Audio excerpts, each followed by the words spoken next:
गांव में रहने वाले लोग काफी शांत स्वभाव के थे। उसी गांव में एक परिवार रहता था। परिवार में सिर्फ 4 लोग थे, सविता, उसका पति और माँ बाप। उसके गांव में सभी लोग टॉयलेट के लिए घर से बाहर जाते थे। सविता की नई नई शादी हुई थी।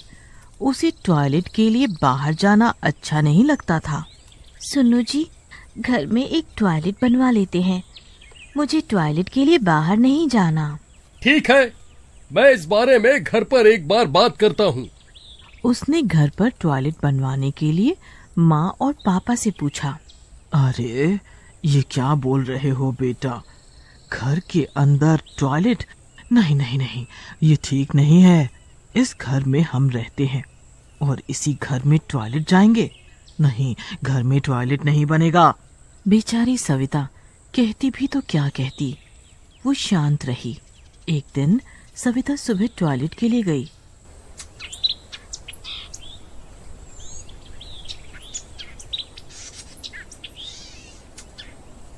जैसे ही वो टॉयलेट के लिए एक खेत में पहुंची, वहां पर कुछ लोग बैठे हुए थे। उन लोगों ने उसे आते हुए देखा। अरे वाह, कितनी खूबसूरत लड़की है रे! इतनी सुंदर लड़की तो मैंने अपनी जिंदगी में नहीं देखी। अरे वाह वाह टिंकू भाई, आज तो तेरे भाग ही खुल गए। अरे पल पल न माने टिंकू जिया, अरे टिंकू जिया, अरे मेरा जिया, आज इश्क का मंजन चखूंगा पिया। जैसे ही सविता वहां से गुजरी, उन लोगों ने उसे पकड़ लिया और उसके साथ जोर जबरदस्ती करने लगे।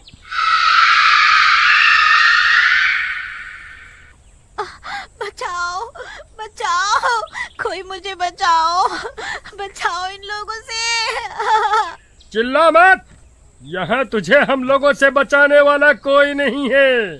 बेचारी सविता रोती रोती घर वापस आ गई। उसे आज जो कुछ भी हुआ, उस पर रोना और गुस्सा दोनों आ रहा था।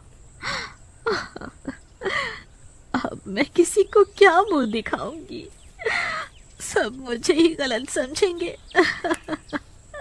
नहीं नहीं, अब मैं जिंदा नहीं रहूंगी, मैं मर जाऊंगी मैं। और इतना कहकर सविता ने खुद को फांसी लगा ली।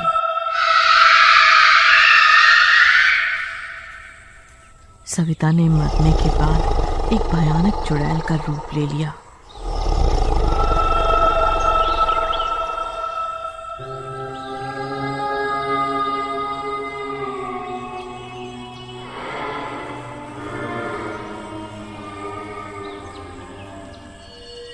अब मैं इन सबको सबक सिखाऊंगी। अगर ये टॉयलेट बनवा देते तो मेरे साथ ऐसा कभी नहीं होता। फिर रात होने पर वो चुड़ैल गांव के मनचलों की तलाश में निकल जाती और जैसे ही कोई मनचला उसे दिखाई देता वो उसे मार डालती।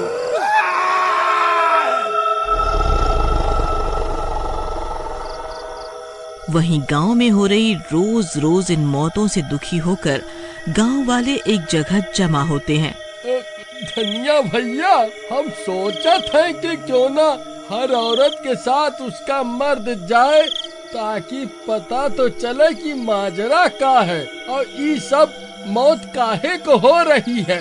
बात तो ठीक कहा था भाई, लेकिन ये सब औरत मानेगी? वैसे तो जैसे हमारे सब बात तुम मानत हो जी। एक तो टॉयलेट तो बनता नहीं घर में, कब से बोलत है, मार के लाठी तो हर कपाट फोड़ दे।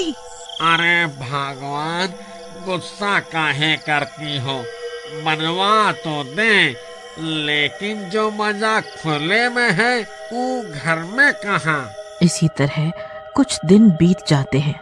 सविता उन बदमाशों से बदला लेने के लिए उन्हें सबक सिखाने की सोचती है। एक सुबह सविता उसी खेत में पहुंचकर, ओह, तो मुझे आज ये बदमाश मिल ही गए। इतना कहकर सविता एक सुंदर स्त्री का रूप धर लेती है।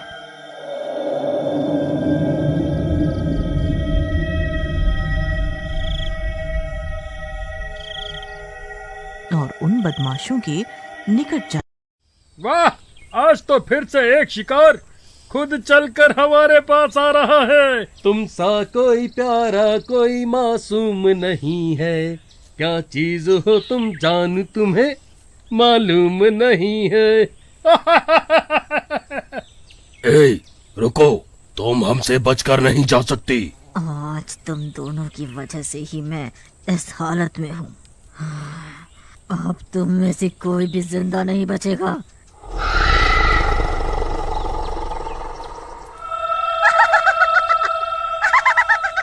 और फिर चुड़ैल सभी बदमाशों को मार देती है। ये सब गांव की एक औरत देख लेती है।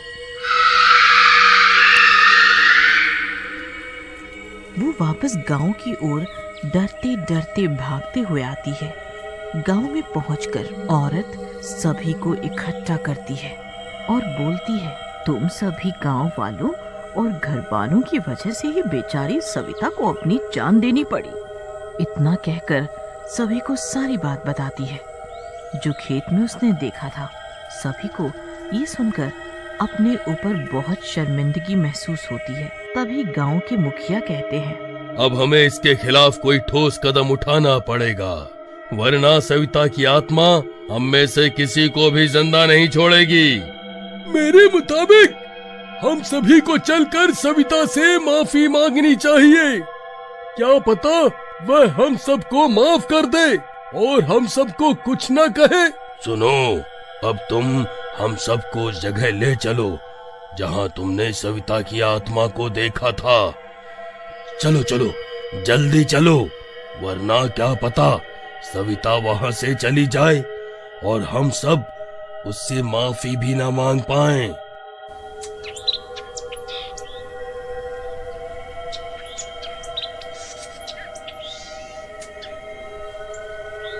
सभी मिलकर उस खेत में पहुंचते हैं जहां सविता ने बदमाशों को मारा था।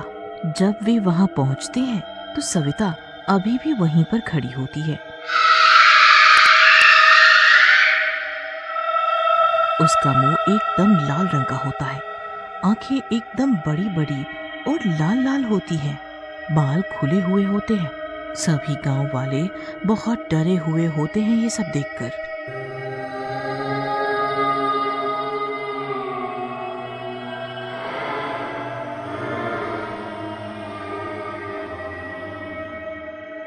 हमें माफ कर दो सविता।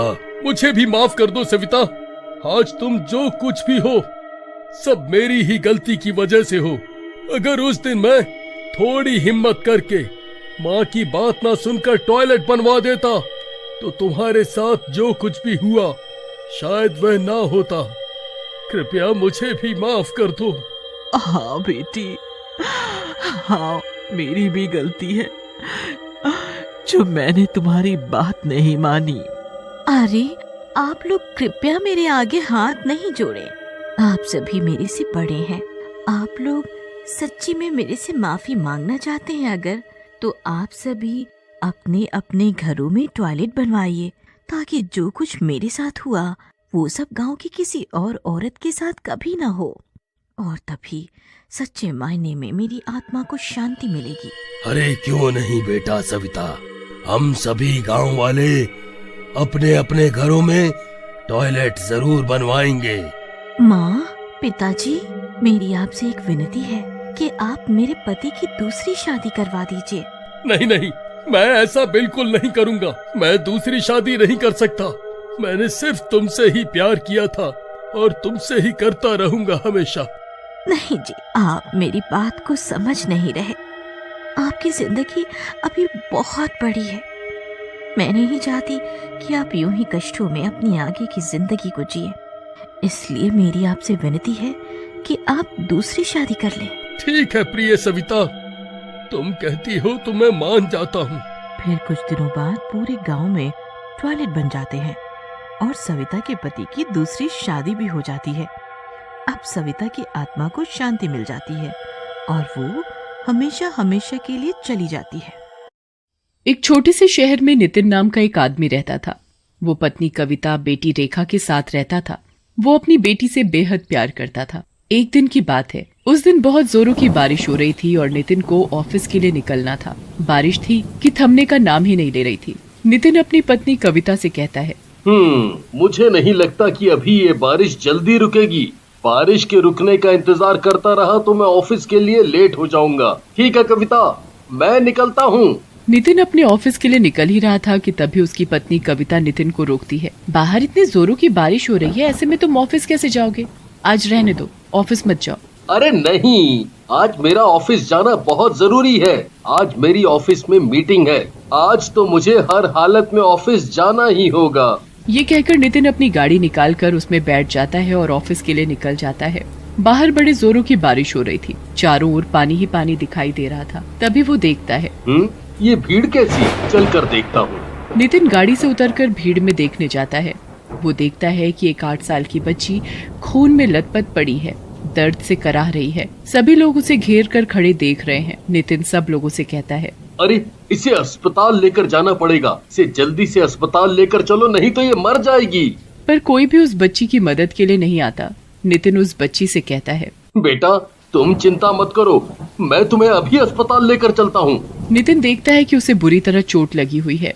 वो दर्द से तड़प रही है और कराह रही है, माँ माँ। इसे जल्दी ही अस्पताल लेकर जाना पड़ेगा। इसका खून भी बहुत बह गया है। इसका जल्दी इलाज करना बहुत जरूरी है। इसे जल्दी से मेरी गाड़ी में लिटाओ। नितिन उस बच्ची को अपनी गाड़ी में लिटाकर उसे अस्पताल लेकर पहुंचता है। डॉक्टर साहब जल्दी कीजिए, इस बच्ची की हालत ठीक नहीं है। इसका कोई एक्सीडेंट करके चला गया है। प्लीज आप इसे बचा लीजिए। ठीक है, हम पूरी कोशिश करेंगे। डॉक्टर उस बच्ची का इलाज शुरू करते हैं। बच्ची तो बच जाती है, पर डॉक्टरों को उसका एक पैर काटना पड़ता है। जब तक उस बच्ची को होश नहीं आ जाता, नितिन भी वहीं उस बच्ची के पास बैठा रहता है। तभी कुछ ही देर में उसे होश आ जाता है। माँ माँ। तुम कैसी हो बेटा? बच्ची कुछ नहीं कहती, वो रोए जा रही थी। तभी बच्ची जब अपने पैर को देखती है, मेरा पैर, मेरा पैर। बच्ची अपने पैर को देखकर बहुत रोती है। तभी डॉक्टर बताता है, बेटा हमें तुम्हारा पैर इसलिए काटना पड़ा क्योंकि कुचलने की वजह से तुम्हारा पूरा पैर खराब हो चुका था। बच्ची रोए जा रही थी, वो चुप होने का नाम ही नहीं ले रही थी। नितिन उसे चुप कराने की कोशिश करता है। चुप हो जाओ, रो मत। मुझे बताओ तुम कहाँ रहती हो? मैं तुम्हें तुम्हारे घर, तुम्हारे माँ पिताजी के पास छोड़ दूंगा। ये सुनकर बच्ची रोने लगती है, मेरा कोई घर नहीं है, मेरे माँ बाप नहीं है। उस बच्ची की बात सुनकर नितिन के पैरों तले जमीन खिसक जाती है। उसे बड़े जोरों का झटका लगता है। वो हिम्मत करके उस बच्ची से उसके बारे में और नाम पूछता है। नैना, नैना नाम है मेरा। मेरे माता पिता का बचपन में ही देहांत हो गया था।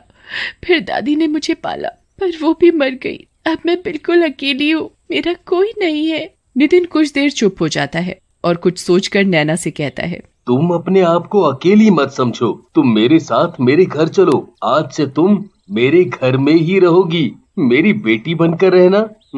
नैना की अस्पताल से छुट्टी हो जाती है। फिर नितिन नैना को अपने घर ले जाता है। नैना अब एक बैसाखी के सहारे खड़े होकर चलती है। नितिन और नैना घर पहुंच जाते हैं। नैना, ये रेखा है मेरी बेटी, और ये कविता तुम्हारी माँ है। नैना, आज से तुम भी हमारी ही बेटी हो। तुम हमें अपने ही माता पिता समझो। नैना अपने नए माता पिताजी को पाकर खुशी के मारे फूट फूट कर रोने लगती है। माँ, पिताजी। रेखा को अपने माता पिता का नैना के प्रति प्यार देखकर नैना से जलन होने लगती है और वो नैना से नफरत करने लगती है। नितिन और कविता नैना की अच्छे से देखभाल करते हैं। नैना भी बहुत ही जल्दी ठीक भी हो जाती है। नितिन नैना का दाखिला रेखा के स्कूल में ही करवा देता है। अब रेखा और नैना दोनों साथ साथ स्कूल जाती, पर रेखा नैना से बिल्कुल भी बात नहीं करती, जबकि नैना रेखा को अपनी सगी बहन की तरह प्यार करती थी। एक दिन की बात है, सर्दी का मौसम था। नैना ने अपने नहाने के लिए गर्म पानी किया था। उसे क्या पता था कि रेखा ने सारा पानी खत्म कर दिया है। मैंने तो पानी गर्म किया था, फिर ये खत्म कैसे हो गया? उसे ठंडे पानी से ही नहाना पड़ता है और वो रेखा से पूछती है, रेखा, नहाने का पानी क्या तुमने खत्म किया था? तुम कहना क्या चाहती हो? रेखा नैना को इसी तरह हमेशा परेशान करती रहती। वो उससे नौकरों जैसा बर्ताव करती। वो बेचारी एक पैर होने के बावजूद भी घर का भी काम करती और रेखा का भी हर काम करती। फिर भी रेखा नैना से ठीक से बात। ऐसे ही नैना और रेखा दोनों बड़ी हो रही थी। फिर एक दिन नैना और रेखा को स्कूल का प्रोजेक्ट मिला था। दोनों बहनें प्रोजेक्ट बनाने में लगी हुई थी। नैना पढ़ाई में बहुत होशियार थी, तो वो अपना प्रोजेक्ट जल्दी बना लेती है, लेकिन रेखा प्रोजेक्ट नहीं बना पाती तो वो नैना का प्रोजेक्ट चुरा लेती है। और अगले दिन दोनों को स्कूल जाना था, उन्हें क्लास में अपना प्रोजेक्ट दिखाना था। नैना अपना प्रोजेक्ट ढूंढती है, वो रेखा से पूछती है, रेखा कहीं तुमने तो नहीं देखा मेरा प्रोजेक्ट? रेखा गुस्से में नैना के ऊपर चिल्लाती हुई, तुम समझती क्या हो? जब देखो अपनी गलती कर मेरे ऊपर नाम लगाती रहती हो। मैं क्यों लूंगी तुम्हारा प्रोजेक्ट? मेरा प्रोजेक्ट मेरे पास है, खुद का बना नहीं तो बहाना लगा रही हो। नैना बेचारी रेखा की बात सुनकर बहुत रोती है। ऐसे ही एक दिन रेखा का जन्मदिन था। रेखा ने अपनी सहेलियों को अपने जन्मदिन पर बुलाया था। वो अपनी सहेलियों से कहती है, चलो हम सब डांस करते हैं। नैना तुम भी आ जाओ, हमारे साथ डांस करो। पर तुम एक पैर से डांस कैसे करोगी? रेखा अपनी सहेलियों के आगे नैना की बड़ी बेइज्जती करती है। रेखा की बात सुनकर नैना रोने लगती है और बिना कुछ कहे वहाँ से चली जाती है और वो अपनी माँ के साथ रसोई में जाकर हाथ बटाने लगती है। माँ आप आराम से बैठो, मैं करती हूँ। मैं कर लूंगी, तू जाकर रेखा के साथ उसकी सहेलियों के पास बैठ, मैं तुम सबके लिए नाश्ता लेकर आती हूँ। नैना वापस आकर उसकी सहेलियों के साथ बैठ जाती है। फिर रेखा अपने जन्मदिन का केक काटती है और उसे मुबारकबाद देती है। Happy birthday to you, happy birthday to you Rekha. Rekha cake काटकर अपने माँ पापा को खिलाती है और बाकी सहेलियों को भी केक खिलाती है, पर नैना को नहीं खिलाती। नैना को ये देखकर बड़ा दुख होता है और वो अपने कमरे में जाकर बहुत रोती है। मैंने हमेशा रेखा को अपनी सगी बहन समझा, पर वो मुझे अपनी बहन क्यों नहीं मानती? आखिर मेरा क्या कसूर है? वो मेरे साथ क्यों ऐसा करती है?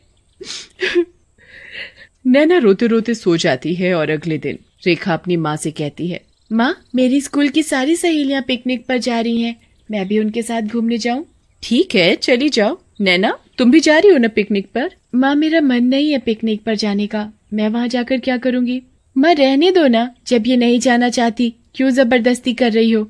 जाओगी तो दोनों, नहीं तो कोई नहीं। ये सुनकर नैना जाने के लिए तैयार हो जाती है और दोनों बहनें अगले दिन पिकनिक के लिए निकल जाती हैं। पिकनिक पर पहुंचकर सभी लड़कियां वहां का नजारा देखकर बहुत खुश होती हैं। कितना अच्छा नजारा है यहाँ का।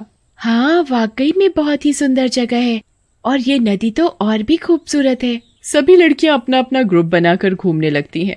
रेखा भी अपनी सहेलियों के साथ इधर उधर घूमने लगती है, लेकिन नैना वहीं एक पेड़ के नीचे बैठकर बुक पढ़ने लगती है। नैना रेखा से कहती है, रेखा ज्यादा दूर मत जाना, अब तुम मुझे समझाओगी कि मुझे कहाँ जाना है कहाँ नहीं? रेखा नैना की बात नहीं सुनती और अपनी सहेलियों के साथ घूमने लगती है। नैना भी पेड़ के पास से उठकर नदी के किनारे बैठकर वहाँ का नजारा देखने लगती है। कितना सुंदर लग रहा है नदी का पानी।